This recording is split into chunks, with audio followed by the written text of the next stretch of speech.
Lucas capítulo 5, versículo 4. É uma história bem conhecida. A palavra de Deus diz assim: E quando acabou de falar, disse a Simão: Fazei-te ao mar alto e lançai as vossas redes para pescar.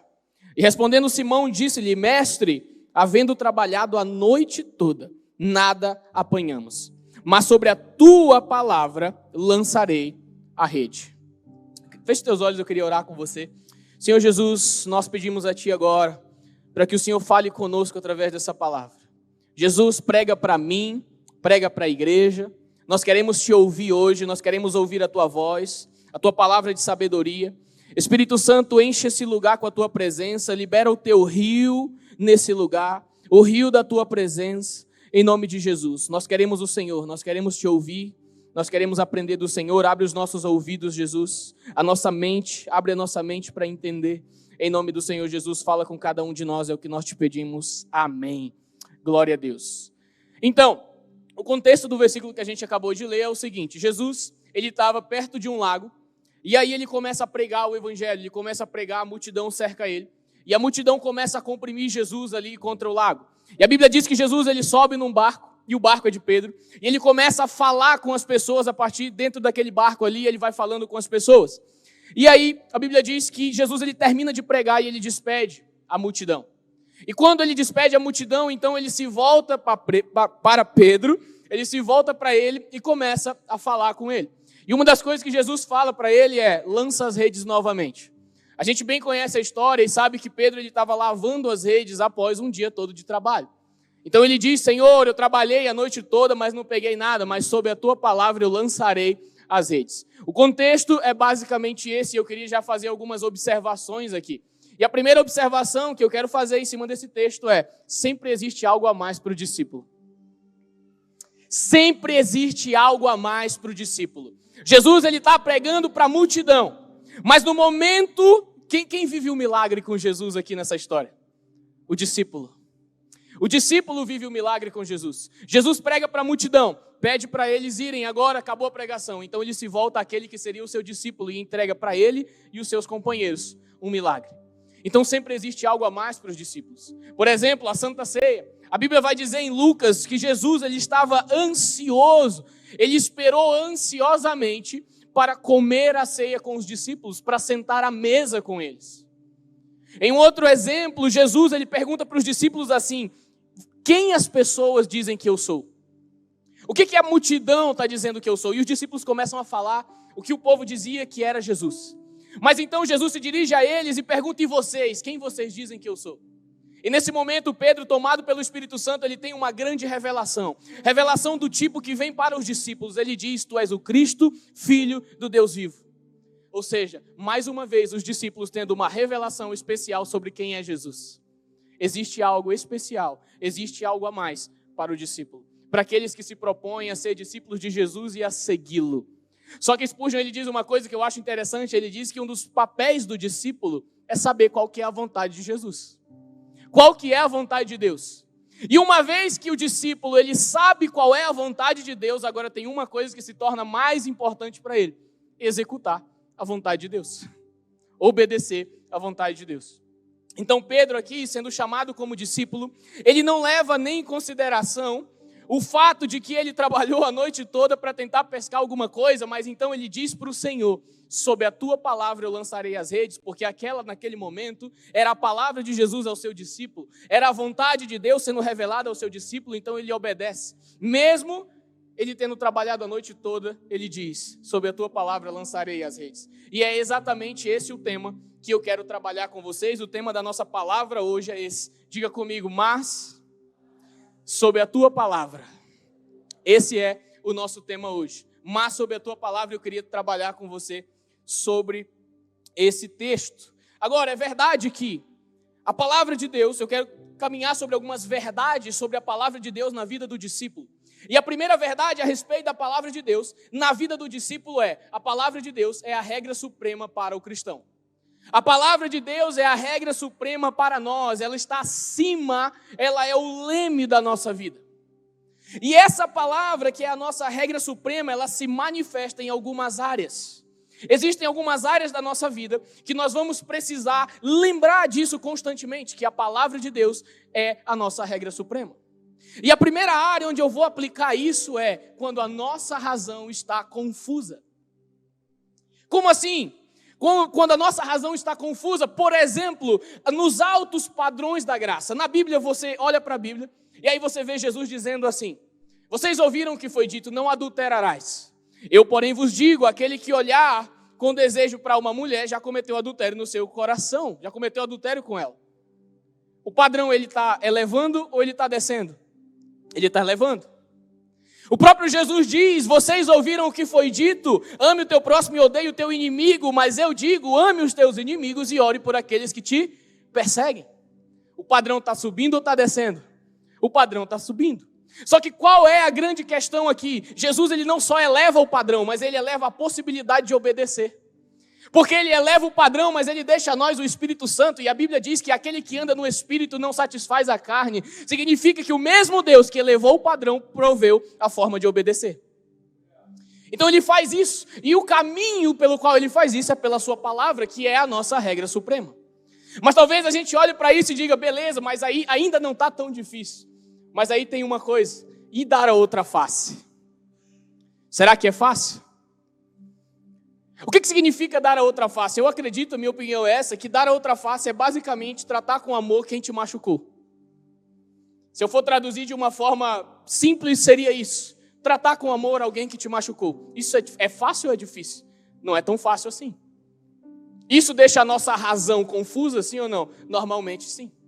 Porque não é tão racional para nós tratar com amor alguém que nos machucou. Então, quando a nossa razão está confusa, é o momento na qual essa verdade sobre a palavra de Deus é a nossa regra suprema, ela precisa se manifestar. Senhor, pode ser até confuso para a minha razão, mas sobre a tua palavra eu vou confiar. Sobre a tua palavra eu vou lançar as redes.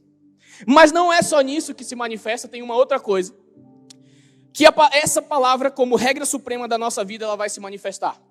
É quando a ordem do Senhor, ela é contrária à nossa experiência. Contrária à nossa experiência, eu digo, porque é muito comum, nós precisamos tomar muito cuidado com isso, porque é muito comum nós criarmos a teologia da experiência própria. Como assim? Se eu tenho experiência, eu faço de acordo com a minha experiência. Se eu acho que vai dar certo, eu faço.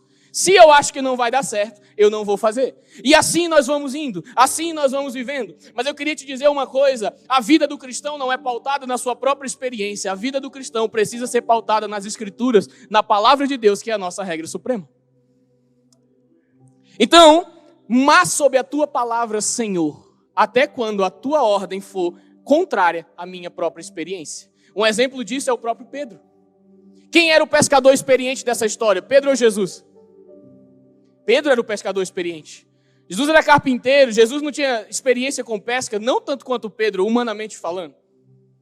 Pedro era o pescador experiente aqui. Pedro tinha trabalhado a noite toda tentando pegar alguma coisa, quando aquele pregador apareceu dizendo para ele voltar para lá, para lançar as redes. Se Pedro tivesse confiado apenas na sua experiência, ele teria perdido um dos maiores momentos da sua vida. Então eu queria te dizer, antes de você confiar na tua experiência, confie na palavra de Deus, porque ela é a regra suprema do cristão. Então, essa regra suprema da nossa vida, que é a palavra de Deus, ela se manifesta nessas duas coisas. Quando a nossa razão está confusa e quando a ordem é contrária à nossa experiência. Mas não só nessas duas coisas.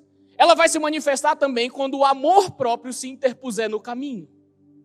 E eu coloquei de propósito essa palavra aqui, amor próprio, porque nós não precisamos nos esforçar muito para olhar em volta no mundo ao nosso redor e perceber que existe um grande incentivo para nós vivermos de acordo com as nossas próprias vontades. Existe um grande incentivo para nós sermos os nossos próprios deuses. Se te faz bem, tá ok, é maravilhoso. Só que eu queria te dizer uma coisa, muitas vezes a ordem do Senhor ela é contrária ao amor próprio no sentido que o mundo prega hoje. Quer um exemplo? O jovem rico. Faz sentido você ser muito rico e abandonar tudo para seguir Jesus? Isso é benéfico para o teu ser humano, para o ser humano que você é? E a Bíblia diz que o jovem rico, ele ficou triste por causa da proposta que Jesus fez. Jesus disse para ele, vende tudo e me segue. Ele ficou triste. E ele ficou triste por quê? Porque ele tinha muitas riquezas, é o que o texto diz. Então, muitas vezes, a palavra do Senhor, a ordem do Senhor, ela é contrária, ela vai se interpor ao que nós temos ou chamamos de amor próprio. E, cara, acho que um dos maiores exemplos disso é os próprios discípulos. É os próprios apóstolos. Olha a vida dos apóstolos, olha a vida que eles levaram. É uma vida de renúncia, é uma vida de entrega. O mundo está dizendo que nós devemos correr atrás dos prazeres da vida, da prosperidade, da riqueza. E, gente, nada disso é maldição, não. Só que a forma como nós lidamos com isso é que vai determinar se nós estamos tendo a palavra de Deus como nossa regra ou nós estamos amando mais ao mundo do que a Deus. O próprio Cristo, em Lucas 9, ele diz, se alguém quer me acompanhar, negue-se a si mesmo. Tome diariamente a sua cruz e siga-me. Esse era um dos chamados mais impactantes de Jesus. Mas diga comigo, a palavra de Deus é a minha regra suprema. A palavra de Jesus é a nossa regra suprema, mesmo quando a nossa razão está confusa, quando a nossa experiência é contrária e quando ela se interpõe entre o amor próprio e a palavra de Deus. Ela continua sendo suprema. Mas tem uma área que essa palavra suprema ela se manifesta, que é uma das que Deus fala muito comigo, que é na fraqueza do nosso coração. Eu não sei se você conhece alguém assim, mas eu conheço algumas pessoas que parece que está sempre tudo bem. Parece que é incrível. Tem gente que parece que não tem nervos, né? Que está sempre feliz, está sempre para cima, está sempre alegre, é pronto para tudo, topa qualquer coisa, mas a maioria de nós não é assim. Então a gente olha para esse tipo de gente e a gente diz, meu Deus, como que essa pessoa consegue? Como ser assim? E eu estou falando aqui de viver pela palavra, de obedecer a palavra, e talvez você pense, eu até quero obedecer a palavra, mas às vezes eu me sinto tão cansado. Às vezes você se sente cansado fisicamente, mentalmente, emocionalmente, e isso afeta diretamente a tua relação com a obediência e o caminhar na palavra. Mas eu queria te dizer uma coisa, a própria história que nós estamos falando aqui, Pedro. Imagina Pedro saiu de casa e foi trabalhar de madrugada, que já é uma barra. Ele sai de casa para trabalhar de madrugada. Ele passa a madrugada inteira tentando tirar o seu sustento. E no final, quando amanhece o dia, ele não tinha pegado nada. Eu tenho 100% de certeza que fisicamente ele estava cansado. E quase 100% de certeza que ele estava bem frustrado com aquela noite. É bem provável que Pedro fisicamente estava cansado, emocionalmente também, porque estava frustrado. E aí, quando Jesus encontra Pedro está nessa situação, lavando as redes para ir para casa sem nada, sem aquilo que seria o seu sustento. Então, Jesus encontra Pedro. E ele faz questão de mencionar para Jesus que ele estava ali fazia um tempo. Então ele diz para Jesus, nós trabalhamos a noite toda. Quando ele fala nós, é ele e os companheiros. Nós trabalhamos a noite toda, mas não pegamos nada. Mas aqui está o segredo para mim e para você. É a palavra que nós devemos ter no coração. Senhor, eu estou cansado fisicamente, eu estou cansado mentalmente, emocionalmente, ok, mas sob a tua palavra eu vou lançar minhas redes. Sob a tua palavra eu vou confiar. Muitas vezes nós estamos nessa situação, mas o que vai fazer a diferença na nossa vida é fazer o que Pedro fez bem aqui. Apesar de, eu vou lançar as redes, Senhor. Apesar disso, eu vou lançar as redes. Então o encorajamento que eu tenho para você hoje é, independente da situação que você está, independente de como você está se sentindo, é o momento de você dizer, Senhor Deus, apesar disso, o Senhor é a minha alegria, o Senhor é a minha força, e sobre isso eu vou confiar e vou continuar, e vou lançar as minhas redes. Esse é o meu desafio para você. Pergunta para a pessoa que está do seu lado aí, será que você não sabe? Será que não ouviu falar? Sabe o que é isso aqui? É Isaías 40 que diz isso. Será que você não sabe? Nunca ouviu falar? O Senhor é o Deus eterno, o Criador de toda a terra. Ele não se cansa, Ele não fica exausto, sua sabedoria é insondável. Ele fortalece o cansado, Ele dá grande vigor ao que está sem forças. Até os jovens se cansam e ficam exaustos. Os moços tropeçam e caem, mas aqueles que esperam no Senhor renovam as suas forças. Voam bem alto como águias, correm e não ficam exaustos, andam e não se cansam. Isso é o resultado de confiar na palavra de Deus. Esse é o resultado da confiança na palavra de Deus. A nossa regra suprema é a palavra de Deus. É a palavra do Senhor. Foi isso que foi o segredo para Pedro. E isso que é o segredo para a nossa vida. Amém?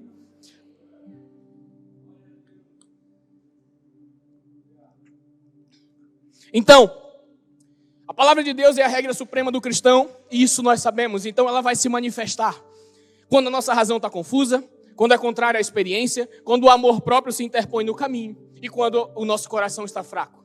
Na fraqueza do nosso coração, essa palavra vai ser a nossa regra. Mas tem uma outra verdade que nós precisamos guardar. É que a palavra do Senhor é a nossa garantia suficiente. Diga, garantia suficiente. A palavra do Senhor é a garantia suficiente. Você já parou para pensar qual a garantia que Pedro tinha? Que se ele lançasse as redes, aquilo ia dar certo? Eu não sei se você já teve essa experiência de trabalhar em alguma loja e isso acontecer, ou de chegar em alguma loja e isso acontecer. Mas normalmente, se você chegar numa loja no final do expediente, aquele funcionário que já estava pensando em ir embora, ele vai ficar assim, meu Deus, eu não acredito. Chegou gente. O que acontece com Pedro é basicamente isso. Pedro, ele está encerrando o expediente, ele está lavando as redes. Ele quer ir embora. Aí do nada aparece um cara e sobe no barco dele e começa a pregar. A pregação termina, beleza, vou para casa. Não, esse cara se vira para ele e diz, volta lá, lança a rede de novo. Qual era a garantia que Pedro tinha? Que se ele voltasse para lá e lançasse as redes, aquilo ia dar certo. Esse aqui é o ponto. A única garantia que ele tinha era a palavra do Senhor. E por isso ele disse, sob a tua palavra eu vou lançar as redes. Era a única garantia. E eu queria te dizer que a palavra do Senhor é a garantia suficiente que nós precisamos. Já é tudo. E isso é um grande argumento para nós mantermos a nossa posição de sola escritura. Não é também difícil nós olharmos em volta e ver que o mundo tem criado padrões totalmente contra as escrituras. A Bíblia está dizendo uma coisa e o mundo está dizendo outra. A Bíblia está trazendo uma verdade e o mundo está mascarando isso. Eu queria que você repetisse uma frase comigo, que eu carrego comigo mesmo essa frase. Diga assim, nós não somos donos da verdade. Mas diga mais forte, nós não somos donos da verdade. Nós somos possuídos por ela. Jesus é a verdade e Ele nos tem, Ele nos possui. Então nós não somos donos da verdade, mas nós somos possuídos por ela. Por isso que a verdade é a nossa única garantia. A palavra é a nossa única garantia, porque a palavra nos tem. Sabe, gente, essa verdade nós precisamos acreditar nisso. A palavra do Senhor é a nossa garantia suficiente. Mesmo que todo mundo à nossa volta esteja apontando um caminho, se aquele caminho não é o caminho da palavra, eu não sigo. Mesmo que o mundo inteiro esteja caminhando numa direção. Spurgeon também costuma dizer que correr na direção da multidão frequentemente é correr na direção errada. E realmente isso acontece muito, né? É a manada, está indo para um lado, e normalmente aquele lado é o lado errado. Então que a gente pense sobre isso. Se a palavra de Deus é a minha garantia suficiente, é somente ela que eu vou seguir. A minha intenção, falando tudo isso para você, é que você saia daqui disposto e determinado no teu coração a mudar o teu relacionamento com a palavra, porque a palavra é o nosso leme, a palavra é o que direciona a nossa vida, a palavra é a base para uma vida cristã saudável. Se nós entendermos isso, tudo vai mudar para nós. Se nós entendermos que a palavra é a nossa regra suprema, se nós entendermos que a palavra é a garantia suficiente, eu tenho certeza que tudo muda a partir disso. Mas essa palavra, sendo regra suprema e garantia suficiente, existe algo que é a nossa terceira verdade sobre a palavra, que é confiar na palavra sempre assegurará uma recompensa. Guardar a palavra de Deus sempre assegurará uma recompensa. E abrindo um parêntese, não é uma recompensa meritocrática, é uma recompensa pela graça de Deus, amém? Porque Deus é bom, porque Deus é gracioso, então isso assegura recompensas. Porque Deus recompensa o obediente, o seu discípulo, aquele que anda com Ele. Não pelo mérito próprio, mas pela graça do Senhor. Mas tem uma recompensa, algumas recompensas, que obedecer, que andar na palavra vai nos assegurar. E uma dessas recompensas é a consciência tranquila. Eu não sei se você já teve essa experiência, mas eu mesmo tive uma experiência assim. Eu passei alguns anos liderando um movimento, e aí, por um período eu liderava sozinho, então eu casei. E aí minha esposa, cheia do Espírito Santo, muito sábia, em alguns momentos eu tomei algumas decisões, e ela chegou para mim e falou bem assim: foi Deus que falou isso para você? E pensa numa coisa que irrita o crente carnal, é um crente espiritual falar para ele sobre coisas do Espírito. Meu Deus, como irrita. Aí minha resposta de pronto, né? Teologia e tal. Mas eu tenho a mente de Cristo, então se eu tomei a decisão, eu tomei baseado na mente que Cristo me deu. Só onda. Mas não, na verdade não, o Senhor não tinha dado palavra nenhuma, já estava tomando decisão na loucura. Mas uma coisa eu descobri com isso, que uma das recompensas extraordinárias de andar na palavra que Deus deu é uma consciência tranquila. Pode cair o mundo, se você tem certeza que Deus te deu aquela palavra, você vai ficar tranquilo. Tem um cara que ele ficou conhecido por causa de uma história ruim. Esse cara, ele era um programador, e aí ele foi o primeiro, ou um dos primeiras pessoas no mundo a fazer uma transação em Bitcoin. Esse cara tinha 10 mil Bitcoins. E aí, esses 10 mil Bitcoins davam em torno de $42. Os 10 mil Bitcoins dava cerca de $42. Esses $42 dava para comprar 2 pizzas. O que ele fez? Comprou 2 pizzas por 10 mil Bitcoins. Sabe o que aconteceu alguns anos depois? Teve uma máxima do Bitcoin, eu não sei como está hoje, mas uma das máximas foi $60 mil. Multiplica 10 mil por $60 mil. No primeiro culto eu errei a conta, mas agora eu calculei na calculadora, deu $600 milhões. Bom, ele comprou 2 pizzas com o dinheiro que valeria $60 milhões no futuro. Cara, como ficou a consciência desse rapaz? Como ficou a consciência dele? Por que eu estou te falando isso? Porque confiar na palavra de Deus assegura uma consciência tranquila. Sabe por quê? Porque Deus sabe que o Bitcoin vai subir. Você entendeu a referência, né? A analogia, né? Porque Deus já sabe. Confiar no Senhor é consciência tranquila, porque é saber que no final nós já vencemos. Porque Ele venceu na cruz. Porque Ele conquistou a vitória. Confiar no Senhor assegura a consciência tranquila, porque nós já sabemos que jogamos no time que ganhou. É exatamente isso. Mas confiar no Senhor traz uma recompensa que eu acho ainda melhor, que é a recompensa da obediência. E qual que é a recompensa da obediência? Diga comigo, algo maior. Gente, olha para Pedro. Pedro, um negociante ali, ele não era só um pescador, ele tinha um negócio de pesca, né? Ele tinha um sócio dele ali, os parceiros dele. Aí vem Jesus e multiplica os peixes naquele momento, no auge da empresa dele. Bombou o negócio começou a bombar lá, os peixes multiplicaram, eu imagino Pedro alegre, eita, agora vai dar bom. O cara multiplicou um monte de peixe, nunca fiz uma pesca dessa, agora vai dar muito top.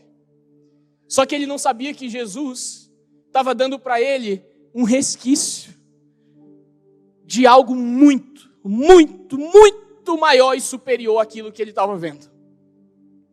Porque o mesmo Jesus que multiplicou ali, que deu os peixes para Pedro, que fez ele pescar aqueles peixes, é o mesmo Jesus que disse: Pedro, deixa isso aí, que eu tenho algo maior para ti. É o Jesus que disse: deixa os peixes aí, que eu vou te fazer pescador de homens. Então confiar na palavra do Senhor, uma das recompensas da obediência é viver por algo maior. Pedro fez parte de algo muito maior do que um barco cheio de peixe. E não só Pedro, tem um cara que mexe muito comigo a história dele. A história de Abraão.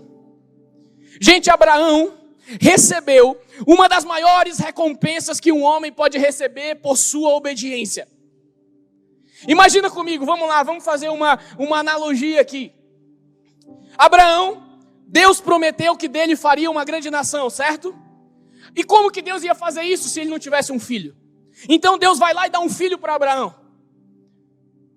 E aí Deus, depois de dar o filho, que seria o caminho para multiplicar a geração, Deus chega para Abraão e pede um menino. Sacrifica o menino, Abraão. Agora, lembrando o início da palavra, isso aqui não fazia sentido nenhum para a razão de Abraão.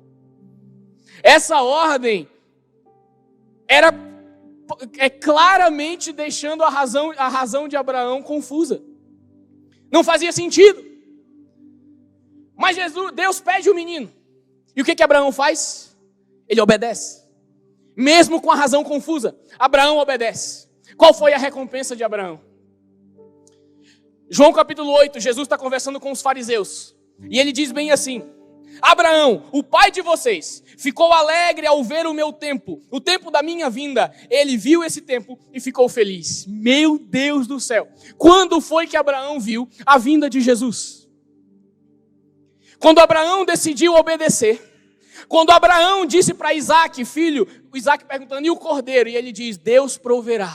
Quando Abraão fala isso, quando Abraão vê aquele cordeiro vindo para substituir o seu filho que seria sacrificado, Abraão tem a revelação de que Deus não proveria um cordeiro para salvar só o seu filho, mas Deus proveria um cordeiro que salvaria toda a humanidade, o cordeiro Jesus Cristo. A recompensa da obediência de Abraão foi ver algo que ninguém viu. Daquela forma, a experiência dele foi única. Esse cara, por andar nessa obediência, ele se tornou amigo de Deus em níveis sem precedentes. Em Gênesis capítulo 18, o próprio Deus, imagina comigo aqui, Deus está planejando destruir Sodoma e Gomorra. E aí Deus faz bem assim, Deus diz bem assim, esconderia eu de Abraão o que estou prestes a fazer, visto que nele serão benditas todas as famílias da terra.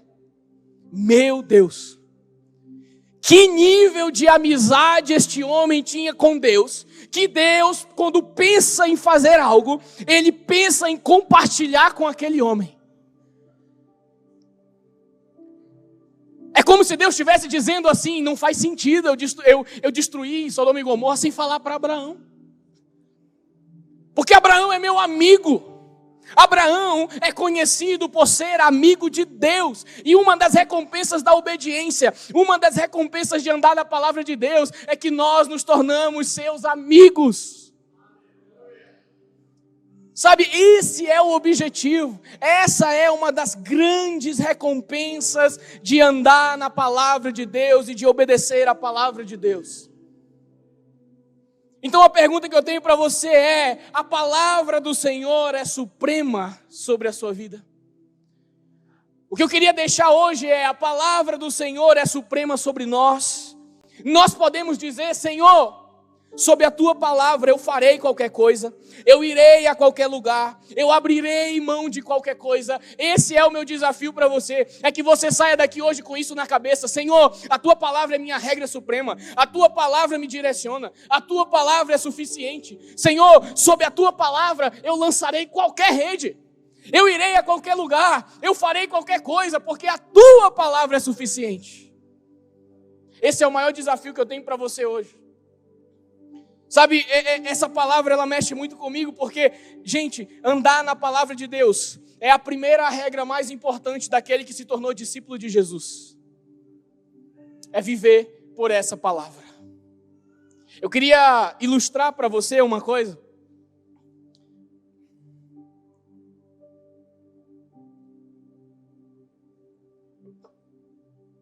Acho que a galera dormiu lá, mas eles vão trazer aí. Mas o nosso objetivo é que a palavra de Deus, ela se misture com a nossa vida em um ponto que se torna uma coisa só. Eu queria ilustrar para você, eu não sou tão fã das ilustrações, mas essa daqui eu gostei muito.